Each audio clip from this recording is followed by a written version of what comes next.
بسم اللہ الرحمن الرحیم الرحمن علم القرآن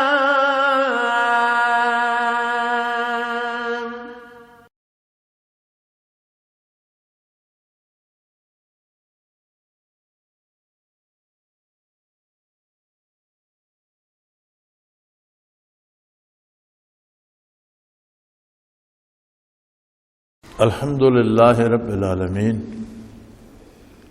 والصلاة والسلام علی حبیبہ محمد وآلہ وصحبہ اجمعین۔ اعوذ باللہ من الشیطان الرجیم، بسم اللہ الرحمن الرحیم۔ وننزل من القرآن ما هو شفاء ورحمة للمؤمنین ولا یزید الظالمین الا خسارا۔ وَإِذَا أَنْعَمْنَا عَلَى الْإِنسَانِ أَعْرَضَ وَنَأَىٰ بِجَانِبِهِ وَإِذَا مَسَّهُ الشَّرُّ كَانَ يَئُوسًا قُلْ كُلٌّ يَعْمَلُ عَلَىٰ شَاكِلَتِهِ فَرَبُّكُمْ أَعْلَمُ بِمَنْ هُوَ أَهْدَىٰ سَبِيلًا۔ اللهم سبحانك لا علم لنا إلا ما علمتنا إنك أنت العليم الحكيم۔ مولاي صل وسلم دائما أبدا على حبيبك خير الخلق كلهم۔ وَنُنَزِّلُ مِنَ الْقُرْآنِ مَا هُوَ شِفَاءٌ وَرَحْمَةٌ لِلْمُؤْمِنِينَ۔ فرمایا ہم قرآن کے ذریعے ایک ایسی عجیب چیز نازل فرماتے ہیں۔ قرآن کریم اللہ پاک کا ذاتی کلام ہے، اور اس کی جو کیفیات ہیں اس کے ساتھ اللہ کریم نے جو کیفیات مقرر فرما دی ہیں ان میں یہ عجیب خاصیت ہے کہ ایمان والوں کے لیے ان میں شفا بھی ہے اور رحمت کا سبب بھی ہے۔ شفا سے مراد قلبی بیماریوں سے شفا بھی ہے، روحانی بیماریوں سے شفا بھی ہے، باطن کی بیماریوں سے شفا بھی ہے، اور ظاہر کی بیماریوں سے شفا بھی ہے۔ علماء تفسیر نے اس میں لکھا ہے کہ ظاہر کے لیے بھی قرآن کریم کی آیات مبارکہ میں شفا ہے۔ کوئی اہل ایمان کوئی آیت پڑھ کر پھونک دے یا اس کا نقش بنا کر گلے میں پہن لے تو یہ جائز ہے، اس سے ظاہری بیماریوں کو بھی شفا ہوتی ہے، اور قلبی اور باطنی اور روحانی بیماریوں کا واحد علاج ہے، اور کوئی چیز ایسی ہے نہیں جو شفا بخشے۔ لیکن اس کی خاصیت عجیب ہے کہ نور ایمان ہو تو یہ شفا بھی ہے اور اللہ کی رحمت کا سبب بھی ہے، گناہوں کی معافی کا سبب ہے، درجات کے بڑھانے کا سبب ہے، ترقی درجات کا سبب ہے، اللہ کریم کی طرف سے رحمت نصیب ہوتی ہے۔ لیکن جہاں ایمان نہ ہو وَلَا يَزِيدُ الظَّالِمِينَ إِلَّا خَسَارًا، تو ایسے ظالموں کے حق میں نقصان ہی نقصان بڑھتا ہے۔ یعنی وہی قرآن کریم اور اس کی وہ کیفیات یا جس دل میں نور ایمان ہو اس کے لیے شفا بھی ہے، باطنی بیماریوں سے بھی شفا ہے، ظاہری بیماریوں سے بھی شفا ہے، اور رحمت الہی کا سبب ہیں، ترقی درجات کا سبب ہے، تلافی معافات کا سبب ہے۔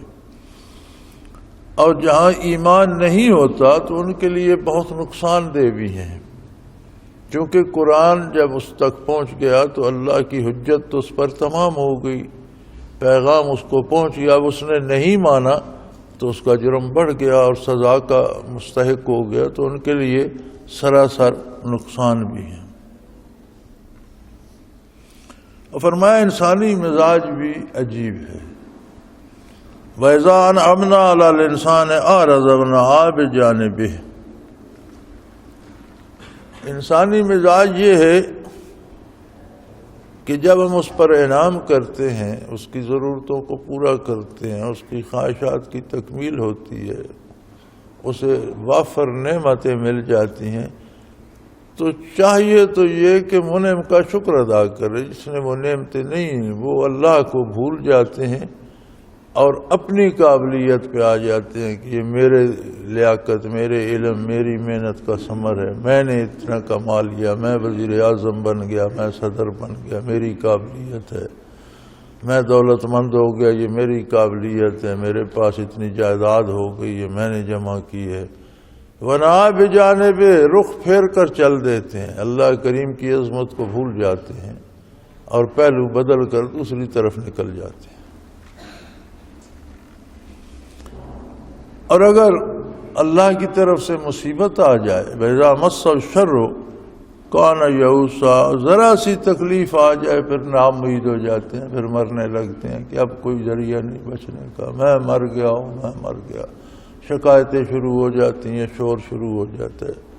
چونکہ اللہ سے جب تعلق ہو تو آزادی آئے، دولت آئے، آرام آئے، سکون آئے تو بندہ مزید شکر ادا کرتا ہے.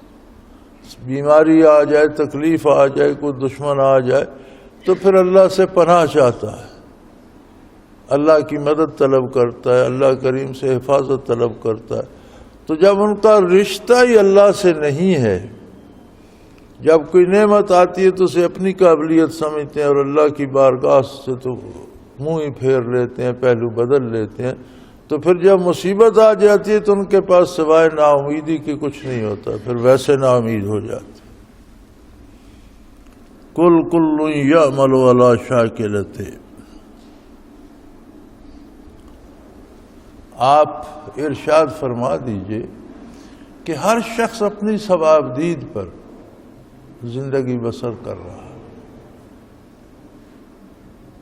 خوش نصیب ہیں وہ جنہیں عظمت الہی کا ادراک ہوتا ہے، جو اللہ کی پناہ میں آ جاتے ہیں. اور اللہ کی پناہ کا صرف ایک راستہ ہے، وہ ہے اتباع رسالت پناہی صلی اللہ علیہ وسلم. نبی کریم صلی اللہ علیہ وسلم کا دامن تھام لیتے ہیں، آپ کا اتباع کرتے ہیں. لیکن لوگ چاہتے ہیں کہ ہم پارسا بھی رہیں، ہمیں لوگ اچھا بھی کہیں، نیک بھی کہیں، لیکن ہم کام بھی اپنی خواہش کے مطابق کریں. کل یعمل علی شاکلتہ. ہر بندے کی کوشش یہ ہوتی ہے کہ جو میں چاہتا ہوں اور جس طریقے سے میں چاہتا ہوں اس طریقے سے کروں. فَرَبُّكُمْ أَعْلَمُ بِمَنْ هُوَ أَهْدَىٰ سَبِيلًا. لیکن یہ چیزیں اللہ کریم سے پوشیدہ نہیں ہیں. یہاں صفاتی نام رب استعمال فرمایا، کیونکہ رب وہ ہستی ہے جو بناتا ہے، پیدا کرتا ہے، زندگی ڈالتا ہے. اور رب وہ ہستی ہے جو ایک ایک سیل کو جوڑ کر وجود کو تخلیق فرماتا ہے، پھر اس ایک ایک سیل کی حاجت روائی کرتا ہے، روزی رسانی کرتا ہے، اسے صحت مند رکھتا ہے، اسے اپنا کام کرنے کی. تو فرمایا جو ایک ایک سیل کا خالق، مالک اور اس کا پالن ہار ہے، وہ جانتا ہے کہ کوئی کیا سوچ رہا ہے، کیا کر رہا ہے، اور اس کے علم میں ہے من هو اہدیٰ سبیلا، کہ کون ہدایت یافتہ ہے، کون سب سے زیادہ صحیح راستے پہ چل رہا ہے، کون غلطی کر رہا ہے. اللہ کریم سے کچھ بھی چھپا ہوا نہیں ہے. وَيَسْأَلُونَكَ عَنِ الرُّوحِ.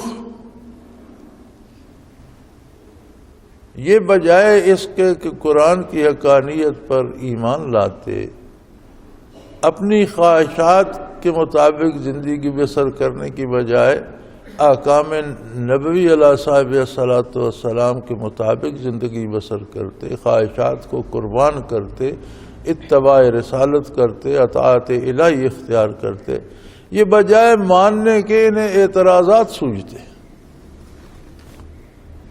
مشرکین مکہ نے ایک باقاعدہ وفد بھیجا علماء یہود کے پاس. علماء یہود کا مرکز مدینہ منورہ تھا، تو ان کے پاس وفد بھیجا کہ ہمارے ہاں ایک ایسی ہستی نے دعوی نبوت کیا ہے، تو ان سے کیا سوال جواب کریں، کوئی ہماری رہنمائی کرو، تم علماء ہو، قرآن ہے. تو انہوں نے کہا 3 سوال ہیں. اور تینوں سوال کیجئے، اگر اللہ کا نبی ہوگا تو دو سوالوں کا جواب تو مفصل دے دے گا، تیسرے کا نہیں دے گا، اور نبی نہیں ہوگا تو یا کسی کا بھی جواب نہیں دے گا یا تینوں کا کچھ نہ کچھ جواب دے دے گا۔ یہ آزمائش ہے۔ ان میں سے ایک سوال یہ تھا کہ یہ روح کے بارے فرمائیے، روح کیا ہے؟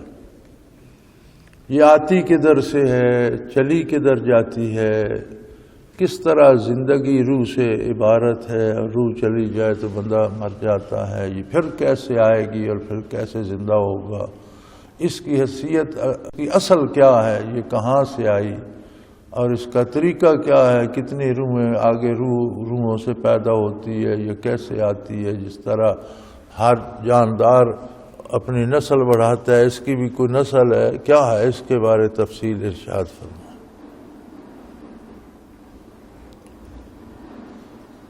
اور دوسرا ان کا سوال تھا ذوالقرنین کے بارے کہ وہ شخص کون ہے جس نے دنیا کی مشرق و مغرب، شمال و جنوب کو دیکھا۔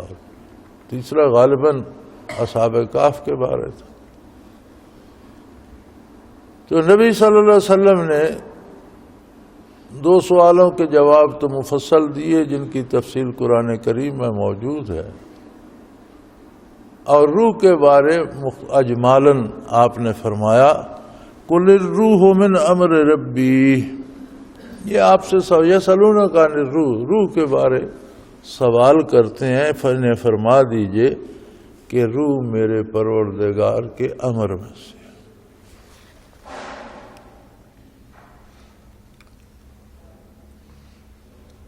یہ بھی دو جہان ہیں، دو عالم ہیں، عالم خلق اور عالم امر۔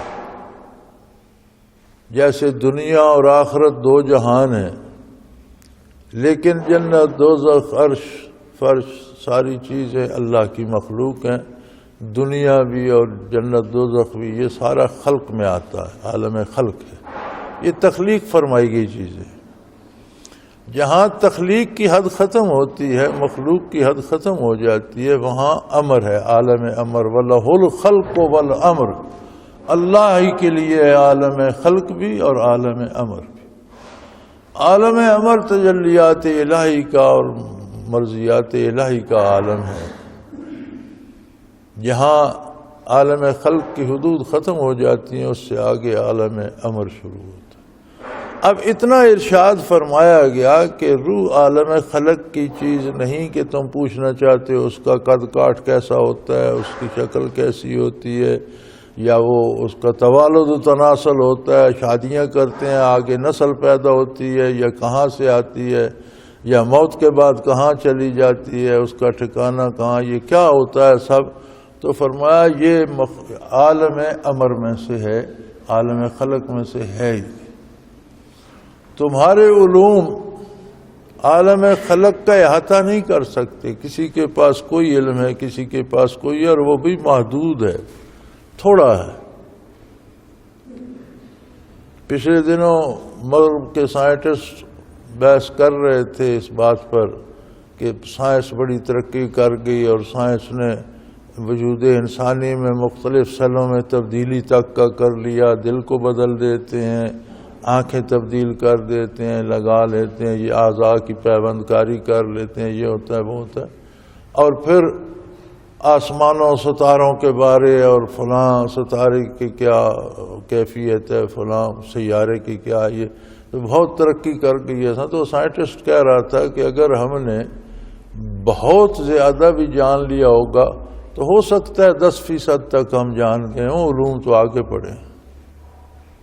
پھر ایک اور عجیب بات ہے کہ ایک بندہ سائنٹسٹ ہے تو وہ سائنس ہی جانتا ہے، اسے ہسٹری کے بارے علم نہیں ہے، ادب کے بارے علم نہیں ہے، بے شمار علوم ہے جن کو وہ نہیں جانتا۔ سائنسٹسٹ تاریخ دان ہے تو تاریخ جانتا ہے، شعر و شاعری ادب سے شغف نہیں، اور بے شمار علوم ہے جن سے وہ واقف نہیں۔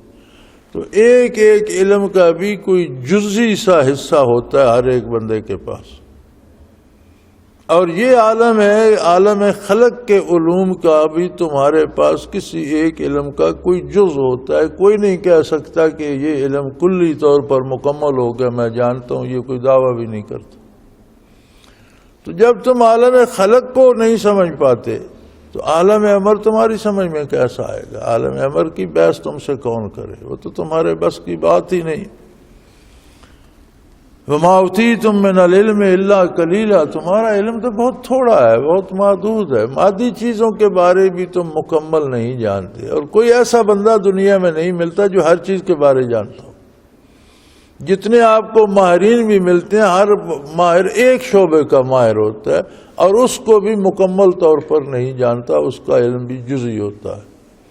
تو تم عالم خلق جس میں تم رہتے بستے ہو، جس میں تم کھاتے پیتے ہو، سوتے جاگتے ہو، تمہارے ساتھ ساری مخلوق بستی ہے، اس کی باتیں پوری طرح سے نہیں جان سکتے تو تمہارا علم عالم امر کی باتیں کیسے جانے گا؟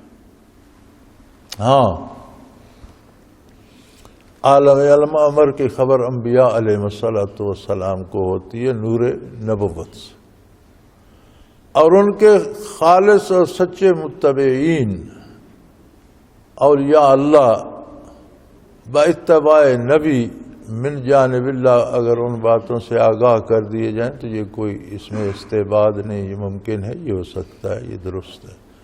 لیکن وہ علم ہوتا عالم امر کا ہے جو نبی پہ نازل ہوتا ہے، جو ولی کو عطا ہوتا ہے، وہ خبریں ہوتی وہاں کی ہیں. اور ویسے بھی روح پر تحقیق کرنے پر کوئی پابندی نہیں ہے. علماء نے بہت سی کتابیں تصنیف فرمائی ہیں، بہت بحثیں کی ہیں، بہت کچھ لکھا پڑا ہے، لیکن روح کی ماہیت یا حقیقت یا روح بنی کیسے یا کیسے جاتی ہے، کہاں رہتی ہے، کہاں سے آتی ہے، کہاں، یہ باتیں جو ہیں یہ اللہ کے علم میں ہیں. عالم امر کی چیز ہے، تمہارے بس میں نہیں کہ اس کی باتیں سمجھ سکو. اللہ نے کیسے تخلیق فرمائی یہ وہی جانتا ہے.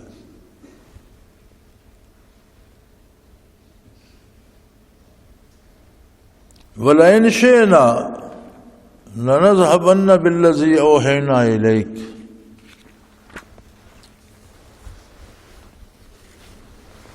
ثُمَّ لَا تَجِدُ لَكَ بِهِ عَلَيْنَا وَكِيلًا.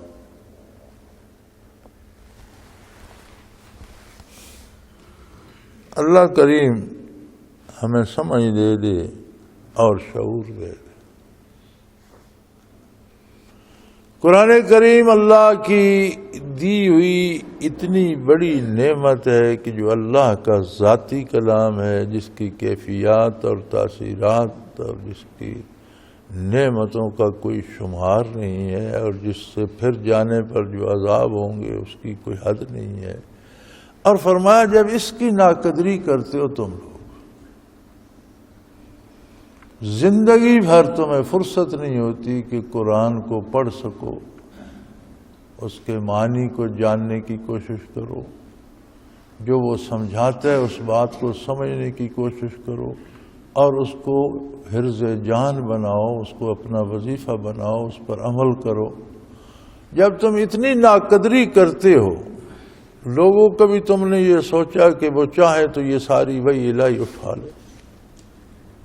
جس نے نازل فرمائی ہے وہ قادر ہے، وہ کتابیں بھی ختم کر دے اور تمہاری تحریریں بھی مٹ جائیں اور تمہارے دلوں سے بھی مٹ جائے اور تمہارے ذہنوں سے بھی مٹ جائے، اور تمہارے پاس کوئی ذریعہ ہی نہ رہے اللہ کی مرضیات کو جاننے کا، یا اللہ کس بات پہ راضی ہے، کس پہ ناراض ہے، یا اللہ کیا چاہتے ہیں تم سے، کس طرح کرو، تو تمہارے پاس تو ذریعہ ہی ختم ہو جائے. کبھی تم نے یہ سوچا؟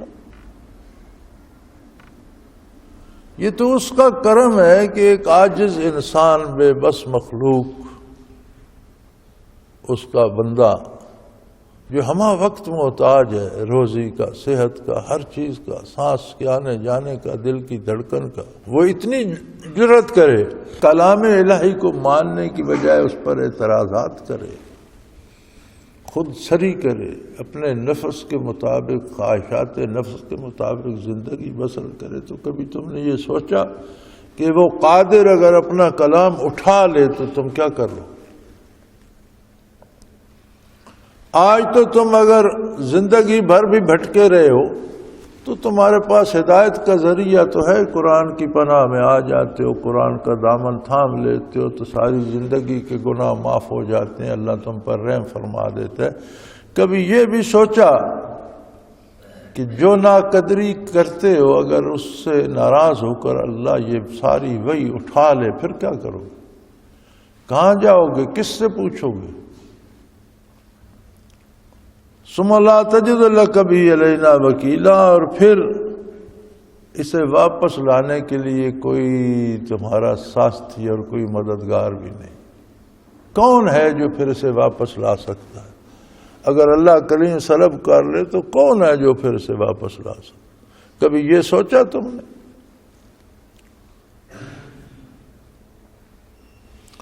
ہمارا کوئی ملازم ہو اور وہ ہماری بات نہ سنے، انسان ہونے میں وہ اور ہم برابر ہیں، مخلوق ہم ایک جیسی ہیں، کھانے پینے سونے جاگنے میں ہم ایک جیسے ہیں۔ ایک بندے کو اللہ نے 4 ٹکے دے دیے دنیا کے، وہ مالک بن گیا، ایک غریب اس کا ملازم بن گیا، یہ اللہ کا نظام ہے تو دونوں ایک جیسے۔ لیکن کوئی ملازم بات سنی انسنی کر دے تو ہم کتنی دیر اسے برداشت کرتے ہیں؟ تو تم اپنے جیسی مخلوق کو برداشت نہیں کرتے، تو میں تو خالق ہوں اور تم مخلوق ہو، اور مخلوق خالق کی بات نہ سنے وہ تو تمہارا محتاج نہیں ہے، تمہارے جیسی 20 مخلوق اور پیدا کر سکتا ہے۔ اور اگر وہ وہی اٹھا لے اور تمہارے پاس کوئی لفظ قرآن کا باقی نہ رہے، نہ کوئی بتانے والا باقی رہے، نہ کوئی سنانے والا باقی رہے، تو کیا کرو گے؟ کون ہے پھر جو تمہیں یہ اتنی بڑی نعمت لا کر دے گا؟ الا رحمتا من ربک، اے انسان یہ سوچ کہ یہ صرف تیرے پروردگار کی رحمت ہے، وہ جو مالک و مختار ہونے کے باوجود ہم کمزوروں کی کوتاہیوں سے درگزر فرما کر پھر اپنی وہی ہمیں روئے زمین پر پہنچا رہا ہے، اپنے خوش نصیب بندوں کو اس پہ لگا دیا ہے جو رات دن اذانیں کہتے ہیں، نمازیں پڑھتے ہیں، تلاوت کرتے ہیں، اللہ کا پیغام کسی نہ کسی صورت پہنچاتے رہتے ہیں اور گھر گھر پہنچاتے رہتے ہیں۔ اکیلی اذان ہی کو آپ لے لیجئے تو کوئی لمحہ ایسا نہیں گزرتا جس میں لاکھوں مساجد میں اذانیں نہ ہو رہی ہوں۔ کہیں سورج فجر پہ ہوتا ہے تو کہیں پیچھے ظہر پہ ہوتا ہے، کہیں عصر پہ ہوتا ہے، کہیں مغرب ہوتی ہے، کہیں عشاء ہوتی ہے۔ تو دنیا کا نقشہ اور گلوب سامنے رکھ کر آپ خیال کریں تو کوئی لمحہ ایسا نہیں کہ کروڑوں انسان اللہ کی عظمت اور حضور کی نبوت کی شہادت نہ دے رہے ہوں اور دعوت اللہ نہ دے رہے ہوں کہ آؤ صلاۃ کی طرف، آؤ بہتری کی طرف۔ اسی طرح کتنی مخلوق اللہ کا پیغام پہنچانے پہ تبلیغ کے ذریعے، تحریر کے ذریعے، تقریر کے ذریعے لگی ہوئی ہے۔ تو اس نے ایک نظام بنا دیا ہے کہ لوگوں کو گھر گھر پیغام پہنچ رہا ہے۔ اگر وہ بند کر دے، اٹھا لے تو کیا کر لو؟ یہ صرف اس کی رحمت ہے، بخشش ہے کہ تمہاری کوتاہیوں، برائیوں، تنگ نظریوں سے درگزر فرما کر پھر تم تک آواز پہنچا ہی رہا ہے۔ ان فضلہ کان علیک کبیرا، اے میرے حبیب صلی اللہ علیہ وسلم، آپ پر اللہ کا بہت بڑا کرم ہے کہ آپ کو بعثت عالی سے لے کر قیامت تک کی مخلوق کے لیے سورج بنا دیا جو ہر قسم کی تاریکیوں کا سینہ چیر کر انوارات و تجلیات تمہارے قلوب تک پہنچا رہا ہے۔ اب اس کی قدر تم نے کرنی ہے، قبول کرتے ہو یا نہیں کرتے ہو۔ قبول کرتے ہو تو کتنا قرب الہی نصیب ہوتا ہے، نہیں کرتے تو کیا کیا سزائیں ملیں گی، یہ تم پر ہے۔ وہ تو ایسا کریم ہے کہ تمہاری برائیوں سے ناراض ہو کر اپنی وہی اٹھا بھی نہیں رہا۔ تم اعتراض کرتے ہو، تم اعراض کرتے ہو، تم بھاگتے ہو، تم برائی کی طرف جاتے ہو، پھر بھی تمہارے پیچھے آواز آ ہی رہی ہے روئے زمین پر، جو آواز حضور اکرم صلی اللہ علیہ وسلم نے بلند کی تھی وہ بلند ہی ہوتی جا رہی ہے، پھیلتی جا رہی ہے، اور یہ محض اللہ کریم کا احسان ہے۔ فرمایا میرے حبیب آپ پر تو بہت بڑا اللہ کا احسان ہے کہ قیامت تک آنے والی مخلوق کی رہنمائی آپ فرما رہے ہیں، دعوت اللہ آپ دے رہے ہیں صلی اللہ علیہ وسلم۔ اور قرآن کریم کو ایسا ویسا کلام نہیں ہے۔ عربی کا یہ محاورہ ہے کلام الملوک ملوک الکلام، کہ بادشاہوں کی بات باتوں کی بادشاہ ہوا کرتی ہے۔ بادشاہ جو کچھ کہتے ہیں فرماتے ہیں وہ دوسروں کی باتوں کی وہ بات بھی بادشاہ ہوتی ہے۔ اللہ کا کلام ہے، قرآن کوئی ایسی ویسی بات نہیں ہے، یہ اللہ کریم کا کلام ہے۔ اور تم سمجھتے ہو کہ محض ایک عربی عبارت ہے، تو پھر دعوت دی میرے حبیب انہیں چیلنج کیجئے، انہیں دعوت دیجئے، انہیں کہیے کل ان اجتمعت الانس والجن، تم سارے انسان اور سارے جنات جمع ہو جاؤ اس بات پر کہ الا یاتوا بمثل ھذا القرآن، کہ اس طرح کی عبارت ہم بھی بنا لاتے۔ بڑے بڑے دانشور، بڑے بڑے ادیب، بڑے بڑے قلمکار، بڑے بڑے پڑھنے لکھنے والے، بڑے بڑے شاعر، اور جنات کو بھی بلا لو، اور سارے دانشور جمع، انسان اور جن سارے کے سارے جمع ہو جاؤ، ذرا قرآن کریم جیسی عبارت بنا کے تو دکھاؤ۔ جو صنعت خالق کی ہے مخلوق ویسی نہیں بنا سکتا۔ میاں محمد بخش نے کہا تھا نا، اللہ ان پر رحم کرے، جے ایک مچھر دا پر بھجے سارے عالم لگے، پھر نہیں ہو ثابت ہوندا جیوں کا راہ آگے۔ بھی دنیا کی ساری تکنیک لگا لو، ساری ٹیکنالوجی لگا لو، ایک مچھر کا پر ٹوٹ جائے ویسا نہیں بن سکتا جیسا اللہ نے بنایا تھا۔ جو بھی آپ بنائیں گے اس کی نقل ہوگا، اس میں اس طرح کی کیفیات نہیں ہوں گی، اس طرح کے احساسات نہیں ہوں گے۔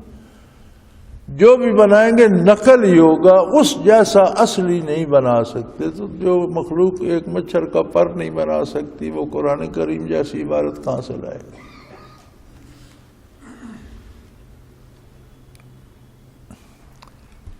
پھر فرمایا لا یاتون بمثلہ، تم اس جیسا نہیں لا سکتے۔ ولو کان بعضهم لبعض ظہیرا، جن اور انسان مل جاؤ ایک دوسرے کی مدد بھی کرو، لیکن جو کلام خالق ہے مخلوق ویسا کلام پیش نہیں کر سکتا۔ 15ویں صدی جا رہی ہے، کفار و مشرکین نے بالخصوص یہود نے اب بھی پورا زور لگایا ہوا ہے، قرآن کریم غلط ڈال کر چھاپ دیں گے، معنی غلط تو خیر ہر خیرے نے کیا ہے، غلط معنی کر دیں گے، لیکن اس جیسی عبارت بنانے کا آج تک کسی نے دعویٰ بھی نہیں کیا۔ مقابلے میں پیش کرنا تو دور کی بات ہے، لوگ دعویٰ تو کر دیتے ہیں، دعویٰ غلط بھی ہو جاتا ہے، لیکن کسی نے دعویٰ بھی نہیں کیا، جرأت ہی نہیں کی۔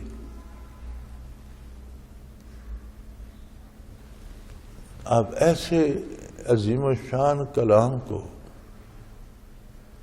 کافر تو معروم ہے، اس کی بات نہ کرے، کلمہ گو بھی اگر ساری زندگی سمجھنے کی کوشش نہ کرے تو کیا جیا، خاک جیا، اس نے زندگی بھر کیا کیا؟ صرف پیٹ بھرتا رہا، بچے پیدا کرتا رہا اور مر گیا، یہ تو کوئی زندگی نہیں۔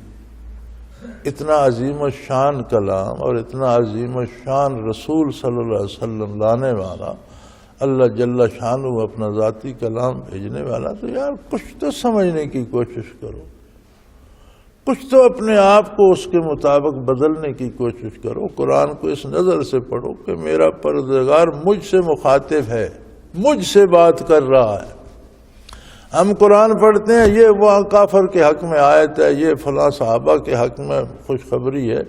بھائی میاں یہ تو درست ہے، کافروں کے حق میں بھی آیتیں ہیں، صحابہ کی عظمت کے بارے بھی آیتیں ہیں، احکام بھی ہیں اور قصص بھی ہیں، سب کچھ ہے، لیکن ہم سے مخاطب ہے کہ تم ایسا کرو اور ایسا نہ کرو. کبھی ہم نے سمجھنے کی کوشش کی کہ قرآن کو پڑھ کر سمجھوں کہ مجھے کیا کرنا چاہیے, کیا نہیں کرنا, کیا ماننا چاہیے, کیا نہیں ماننا چاہیے, کس کا اتباع کرنا ہے, کس کا نہیں کرنا, کیا طریقہ کمانے کا اختیار کرنا ہے, کیا نہیں اختیار کرنا, کہاں خرچ کرنا ہے, کہاں نہیں کرنا. فرمایا وَلَقَدْ صَرَفْنَا لِلنَّاسِ فِي هَذَا الْقُرْآنِ مِنْ كُلِّ مَثَلٍ. ہر زندگی کے ہر سوال کا جواب ہم نے اس میں دے دیا. معیشت کی بات ہو, معاشرت کی بات ہو, قانون کی بات ہو, عدالت کی, انصاف کی بات ہو, سیاست کی بات ہو, حکومت کی بات ہو, ماں باپ سے رشتہ, اولاد سے رشتہ, بہن بھائیوں سے رشتہ, دوستی کی حدود, دشمنی کی حدود, قوموں کی بات, ملکوں کی بات, بین الاقوامی امور. زندگی کے ہر سوال کا جواب ہم نے عطا فرما دیا ہے. فابا اکثر الناس الا کفورا. لیکن اکثر لوگ اس سے منہ پھیرے ہوئے, انکار کیے ہوئے, بلکہ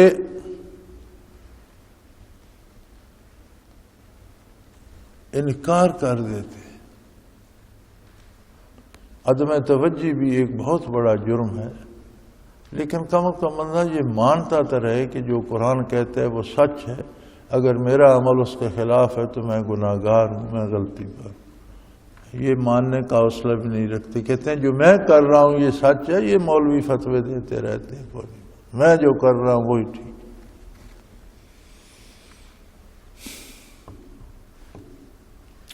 انسان کے پاس بڑی تھوڑی سی فرصت ہے, لمحوں میں بیت جائے گی.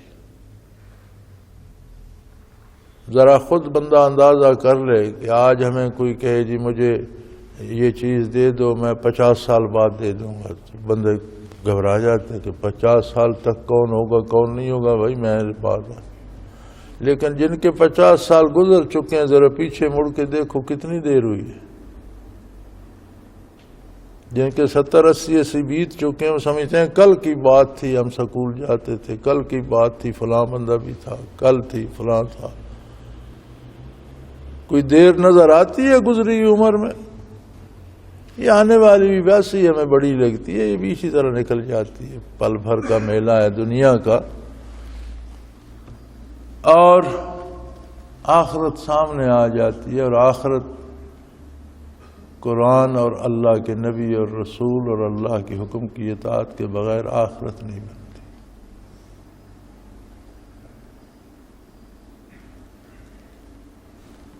پھر مقابلے میں کھڑے ہو جاتے ہیں اور عجیب و غریب باتیں کرتے ہیں. ماننے کی بجائے کہتے ہیں چلو مان تو لیں گے, ٹھیک ہے آپ کہتے ہیں تو ہم مان لیں گے, مگر تب تک نہیں مانیں گے جب تک آپ ہمارے لیے زمین سے ایک نہر نہ جاری کر دے. کتنا بڑا چشمہ پھوٹے جس طرح نہر کا پانی ہوتا ہے. وَقَالُوا لَن نُّؤْمِنَ لَكَ حَتَّىٰ تَفْجُرَ لَنَا مِنَ الْأَرْضِ يَنبُوعًا. اتنا چشمہ پھوٹے جو نہر جتنا بھی. بات ہو رہی ہے تمہاری زندگی کی, تمہارے عقیدے اور نظریے کی, تمہارے عمل اور کردار کی. تم نہر کے پانیوں پر چلے گئے, نہر پھوٹے ہی ہے نا, نہر تو جگہ جگہ پھوٹ بھی رہی ہیں, جگہ جگہ پہاڑوں کے دامنوں میں ندیاں بہہ رہی ہیں, جگہ جگہ دریا اور دریاؤں سے نہریں پھوٹ رہی ہیں. اس کو عجیب کام تو نہیں کہ یہاں پھوٹ جائے, تو دنیا روئے زمین بھری ہوئی ہے ان نعمتوں سے. تو بات تو ہو رہی ہے کہ تمہارا عقیدہ کون سا صحیح ہے کون سا غلط ہے. بات ہو رہی ہے کہ تمہارا طرز عمل کون سا صحیح ہے کون سا. تم کہاں نکل گئے جی نہر نکل جائے نا یہاں سے ہم مان لیں گے.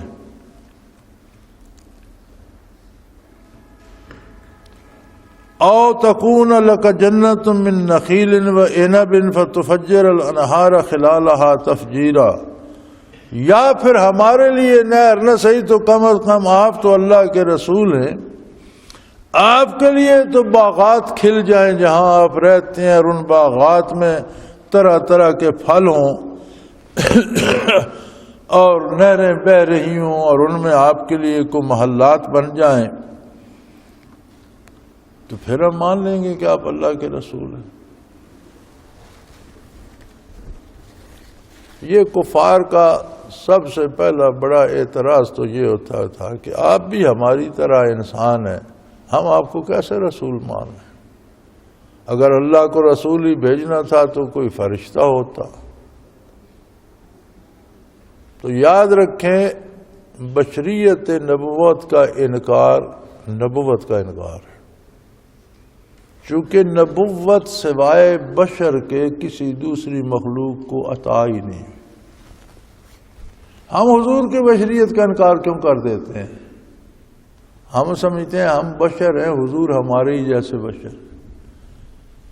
حضور بشر ہیں، خیر البشر ہیں، اور کوئی جو جہاں سے حضور کی اطاعت صدق دل سے تھامے اتنا وہ بشر ہے، جتنا نہیں تھامے اتنا وہ بشر جسامت میں انسان نظر آتا ہے، حقیقت میں نہیں ہے۔ حضور معیار ہے بشریت کا۔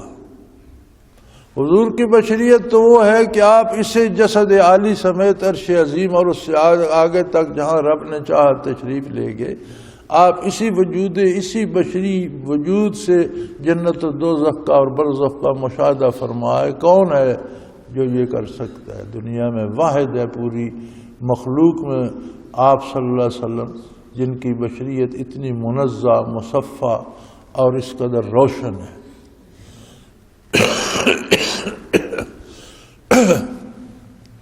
لیکن اگر بشریت کا انکار کر دیا جائے تو بڑا ظلم ہے۔ پھر تو نبوت کا انکار ہو گیا کہ سوائے بشر کے تو کسی کو نبوت ملی نہیں۔ یہ بڑا فخر سمجھتے ہیں لوگ، جی ہم کہتے ہیں حضور بشر نہیں نور ہیں۔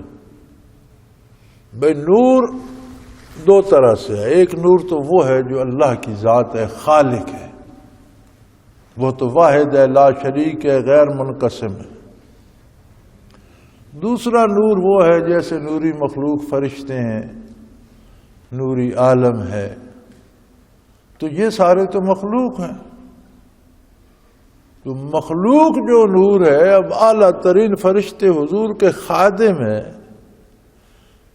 آپ حضور کی بشریت کا انکار کر کے اگر مخلوق نور کہتے ہیں تو پھر آپ کا رتبہ گھٹا رہے ہیں۔ آپ کے تو خادم ہیں، فرشتے دربان ہیں، تو آپ مرتبہ بڑھا تو نہیں رہے، نور کہہ کر آپ مرتبہ شان گھٹا رہے ہیں۔ اور سادہ سی بات ہے یار، آپ کو اس سے کیا غرض ہے؟ آپ اللہ کا رسول اور اللہ کا آخری نبی کیوں نہیں مانتے؟ جب آپ نے اللہ کا رسول اور پیغمبر آخر الزمان مان لیا تو اب بات اطاعت کی کرو۔ اب بات یہ کرو کہ آپ کتنی اطاعت کر رہے ہیں، کتنی نہیں کر رہے۔ آپ صلی اللہ علیہ وسلم کی ذات والی صفات پر بحث کرنا ہی حرام ہے۔ حضور کی ذات کو موضوع بحث بنانا ہی سب سے بڑا ظلم ہے۔ ہماری یہ حیثیت نہیں ہے کہ ہم آپ کے شان کو تولیں۔ ہمیشہ جو تولنے والا ہوتا ہے نا، وہ اپنی طاقت سے کم چیزیں تولتا ہے۔ بندہ اپنے ہاتھ سے 5 سیر نہیں 10 سیر تول لے گا، 10 20 ہو جائیں گے، پھر اسے کانٹے کی ضرورت پڑے گی، پھر مشینوں کی ضرورت پڑے گی، تو وہ مشین زیادہ طاقتور ہوگی اس وزن کی نسبت جس سے وہ تول رہی ہے۔ تو اگر آپ منصب رسالت اور ذات نبی کریم کو تولنے لیں گے تو اس کا مطلب ہے کہ آپ خود کو بڑا سمجھتے ہیں، تو یہ تو ویسی جسارت ہے۔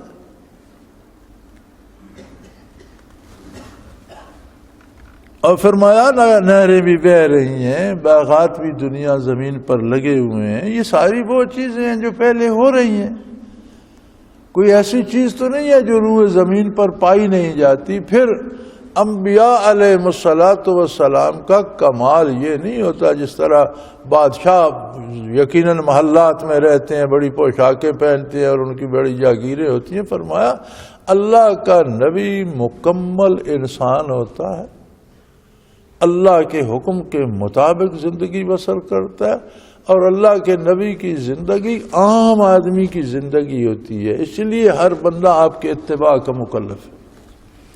اگر ایک خاص سطح کی زندگی محدود ہوتی تو پھر اس سطح کے لوگ ہی ماننے کے مکلف بھی ہوتے.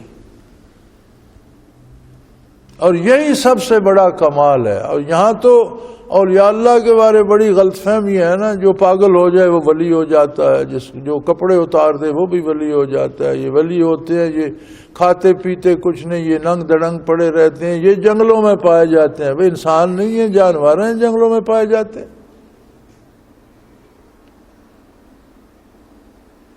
ولی وہ ہوتا ہے جس کی زندگی انسانی معیار کے مطابق بہت خوبصورت ہو.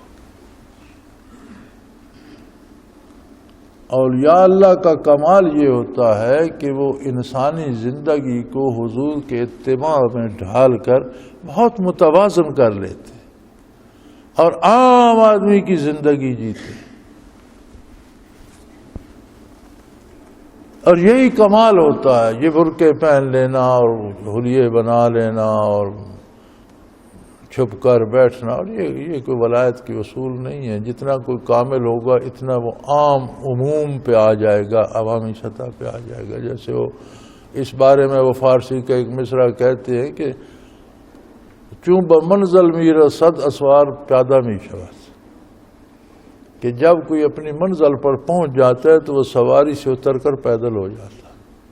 تو کار پر جا رہا ہے, گاڑی پر جا رہا ہے, گھوڑے پر جا رہا ہے, جہاز پر جا رہا ہے, تو اپنی منزل تک تو ذرائع سفر کے ہوں گے. منزل پر پہنچ کر عام آدمیوں جیسا ہو جاتا ہے, پیدل ہو جاتا ہے. ولایت کے اثناء راہ میں مغلوب الحال لوگ ہو جاتے ہیں, کچھ حالات آ جاتے ہیں, لیکن جسے منزل نصیب ہو جائے وہ پھر پیدل ہو جائے, عام آدمیوں میں مل جاتا ہے. ویسا ہی ہوتا ہے جیسے اس کے گرد لوگ بستے ہیں.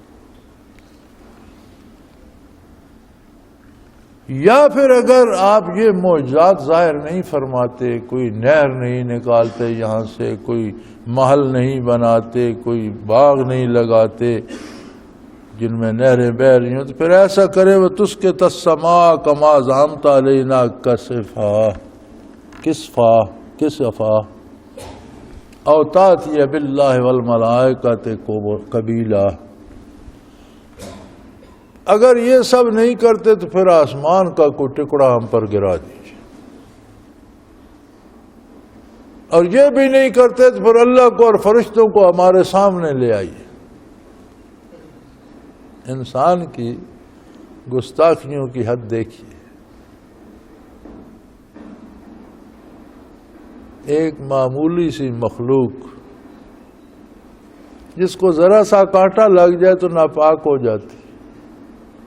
جلد کے نیچے جو خون ہے وہ بھی ناپاک ہے, اور پیٹ میں بھی ساری غلاظت بھری ہوئی ہے. تو کہیں کانٹا بھی لگ جائے تو وہ ناپاک ہو جاتی ہے, وضو ٹوٹ جاتا ہے. وہی خون زخم کا کسی کپڑے سے لگ جائے وہ بھی ناپاک ہو جاتا ہے. 2 وقت کھانا نہ ملے تو مرنے لگتا ہے, 1 دن پانی نہ ملے تو مرنے لگتا ہے, سانس روک دو تو مر جاتا ہے. جرأت اتنی ہے. اور مطالبہ دیکھو, بھئی آسمان گرا دو ہم پر, یا پھر اللہ کو لے آؤ ہمارے سامنے اور فرشتوں کو. فرمایا گھبراؤ نہیں, ایک دن آسمان بھی پھٹ جائے گا, اللہ کی بارگاہ بھی مخلوق کے سامنے لگ جائے گی. تم فکر اس کی کرو کہ اس دن تمہارے پاس ہوگا کیا. یہ جو تم مطالبے کر رہے ہو اور یہ گستاخیاں کر رہے ہو اور جرأت کر رہے ہو, کتنی جرأت ہے کہ تم ایک عاجز مخلوق ہو کر اللہ کو للکار رہے ہو. آ جاؤ میدان میں اور فرشتے بھی لے آؤ. فرمایا یہ اس لیے نہیں کر رہے اعتراضات کہ یہ پھر ایمان لے آئیں گے. یہ ان کی بدنصیبی ہے, ان کے دل میں کفر دھس گیا ہے, ان کے دل سیاہ ہو گیا. اگر یہ سب کچھ بھی ہو جائے تو یہ پھر انکار کر دیں. یہ ماننے کے لیے نہیں کر رہے, یہ محض اپنے جرم بڑھانے کے لیے اور گناہ بڑھانے کے لیے اس طرح کی باتیں کر رہے ہیں. او یکون لک بیت من زخرف او ترقى في السماء ولن نؤمن لرقيك حتى تنزل علينا كتابا نقرؤه قل سبحان ربي هل كنت الا بشرا رسولا. کہنے لگے یا پھر آپ کے لیے ایک سونے کا محل بن جائے, یا پھر آپ ہمارے سامنے آسمان پر چڑھ جائیں، وہاں سے ہمارے لیے کوئی کتاب لے آئیں، تحریر لے آئیں جس سے ہم پڑھ سکیں۔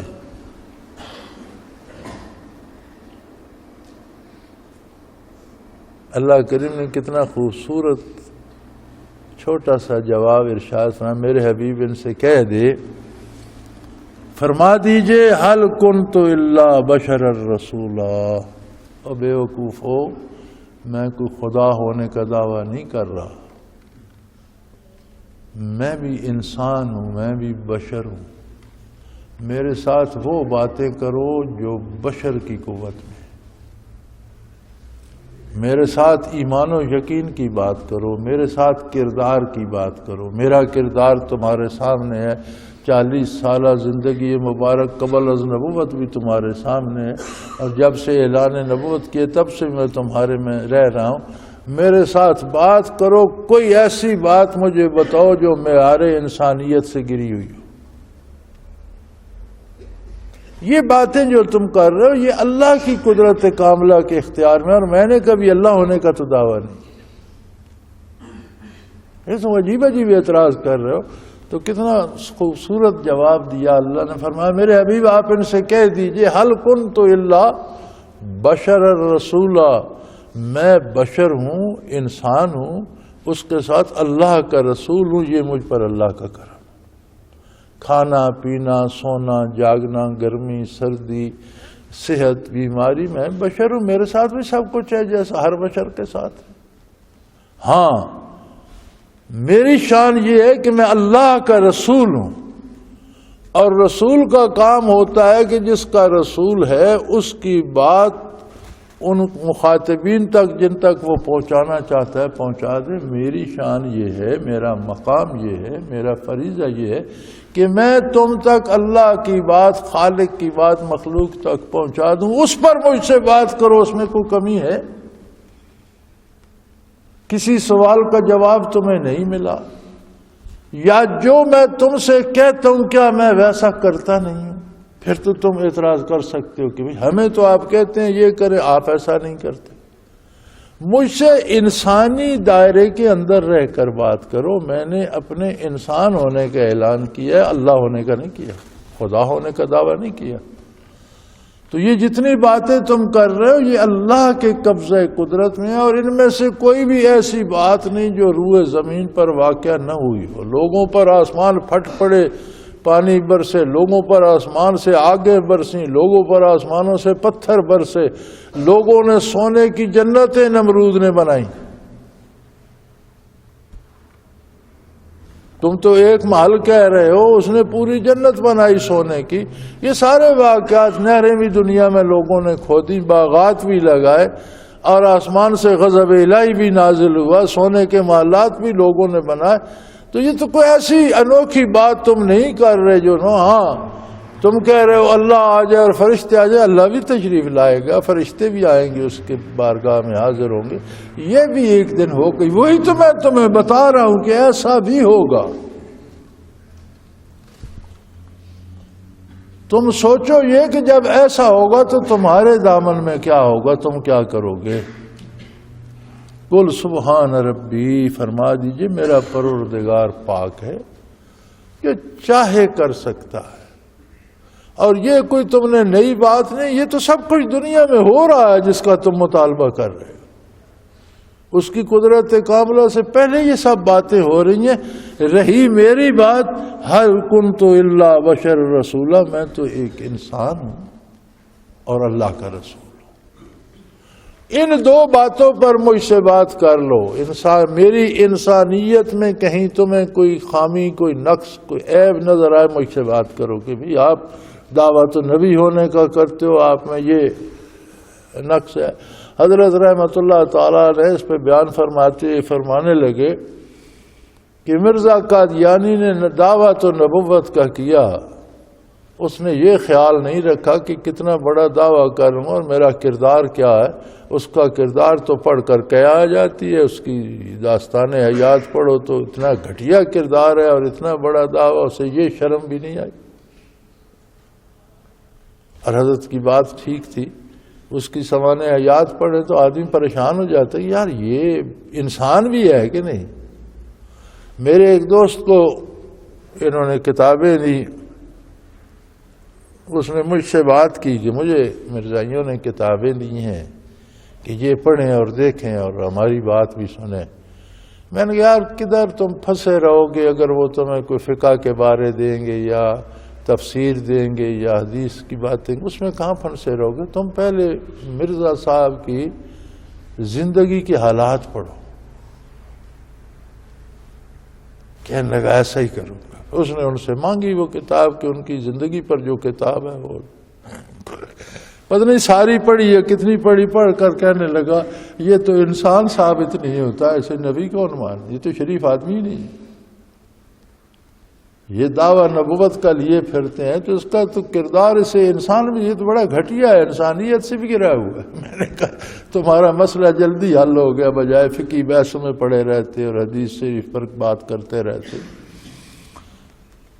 تو فرمایا مجھ سے دو باتوں پہ بات کرو، میں کہتا ہوں میں اللہ کا بندہ انسان ہوں، بشر ہوں، تم میری بشریت پہ بات کرو، میری قبل از نبوت حیات مبارکہ بھی تمہارے سامنے اور بعد نبوت بھی تمہارے بیچ میں، بس کہیں اعتراض کر کے دکھاؤ۔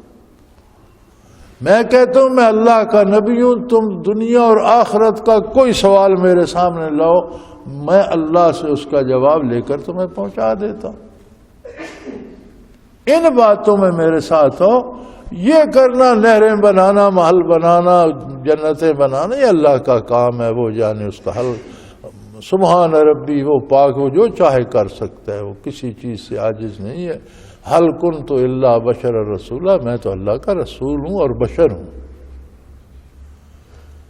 میں نہیں سمجھتا جو بشریت مصطفیٰ صلی اللہ علیہ وسلم کا انکار کرتے ہیں ان کی نظر سے یہ آیت کیوں محو ہو جاتی ہے؟ حل کنت الا بشر الرسولہ، میں بشر ہوں لیکن عام بشر نہیں ہوں، اللہ کا رسول ہوں۔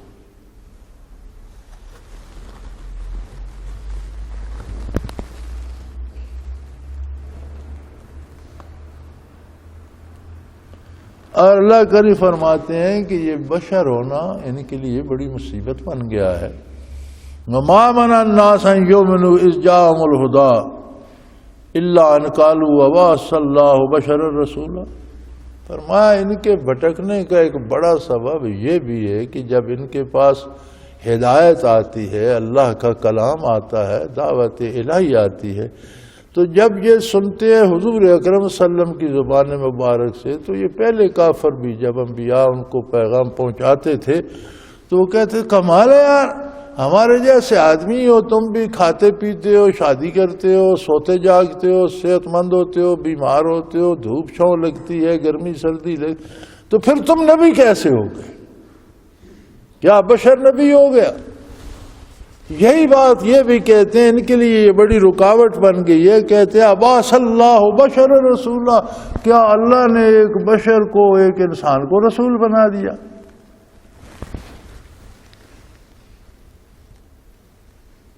فرمایا انہیں جواب دیجئے، اللہ کی طرف سے فرما دیجئے لو کان فی الارض ملائکۃ یمشون مطمئنین لنزلنا علیہم من السماء ملکا رسولا۔ زمین پر اگر فرشتے بستے ہوتے تو ان کی رہنمائی کے لیے ہم ان کا نبی بھی فرشتہ بھیج دیتے۔ بھئی زمین پر جب انسان بستے ہیں تو ان کی رہنمائی کے لیے ہمارا نبی اور رسول بھی تو انسان ہی ہوگا۔ اگر کسی جن کو بھیج دیتے ہیں، فرشتوں کو بھیج دیتے، اس کی بات کون سنے گا؟ اسے دیکھے گا کون؟ فرشتہ کوئی کام کرے گا تو لوگ کہیں گے بھی تم تو فرشتے ہو، تم نے تو اشارہ کیا تو یہ کام ہو گیا، ہم سے تو نہیں ہو سکتا، ہم کیا کریں؟ تو فرمایا یہ تمہارا اعتراض اس لیے بے جا ہے کہ نبی بشر کیوں ہے؟ اس لیے کہ زمین عالم بشریت سے یہ آباد ہے، زمین پر بشر ہی بستے ہیں، اور انہی میں سے اللہ کریم نے رسول مبعوث فرما دیا تاکہ اس سے استفادہ کریں۔ غیر جنس سے کوئی استفادہ نہیں کر سکتا۔ اگر فرشتہ بھی آ جائے تو فرشتے کی بات کون سنے گا؟ سنے گا تو فرشتے جیسے کام کون کرے گا؟ فرشتے نے نہ کھانا نہ پینا، نہ اس کی بیوی نہ بچے، نہ اسے بھوک، نہ اسے نیند، نہ اسے گرمی، نہ اسے سردی، پھر اس کو دیکھے گا کون؟ اس کی بات کون سنے؟ اس جیسا رہے گا کون؟ زمین پر انسان بستے ہیں تو اعلیٰ ترین انسان انسانوں کا رہنما ہوگا۔ وآخر دعوانا ان الحمد للہ رب العالمین۔ اللہ اللہ اللہ اللہ اللہ اللہ اللہ اللہ۔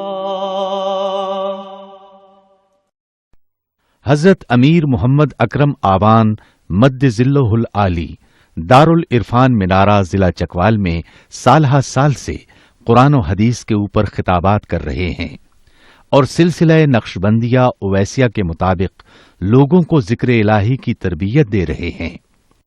وہ قرآن پاک کی تفسیر ترتیب وار بیان کر رہے ہیں۔ تفسیر قرآن کو وہ موجودہ ملکی اور بین الاقوامی حالات کے مطابق بیان کرتے ہیں۔ موٹر وے سے کلر کہار کے انٹرچینج سے نکلتے ہوئے کلر کہار کی جھیل سے ہوتے ہوئے میانی، بوچھال اور نورپور سے گزرتے ہوئے دارالعرفان منارہ پہنچ سکتے ہیں۔ حضرت امیر محمد اکرم آوان نے بچیوں اور بچوں کی دینی اور دنیاوی تعلیم کے لیے سقارہ اکیڈمی کے نام سے ایک درسگاہ بھی قائم کی ہے، جس کا افتتاح ملک پاکستان کے صدر جنرل محمد ضیاء الحق نے اپنے دست مبارک سے کیا تھا۔ وہ تمام احباب جو اسلام کی طلب رکھتے ہیں ان سے گزارش ہے کہ دارالعرفان منارہ ضلع چکوال میں امیر محمد اکرم آوان صاحب کے خطابات سے مستفید ہوں۔ وہ ہر جمعے کو نماز سے پہلے بیان فرماتے ہیں۔ ہر ماہ کی پہلی اتوار کو ماہانہ اجتماع ہوتا ہے جس میں آپ خصوصی خطاب فرماتے ہیں اور پاکستان کے چاروں صوبوں سے احباب اس اجتماع میں شرکت کرتے ہیں۔ اس کے علاوہ یہاں سال میں 2 مرکزی اجتماعات بھی ہوتے ہیں، ایک رمضان المبارک میں اعتکاف کا اجتماع اور دوسرا جولائی اور اگست میں 40 دن کا اجتماع ہوتا ہے جس میں روحانی تربیت کی جاتی ہے۔ اپنا خون سیماب دے کر اتنا ہم کر جائیں گے، نام آقا کا چمن میں پھر رقم کر جائیں گے۔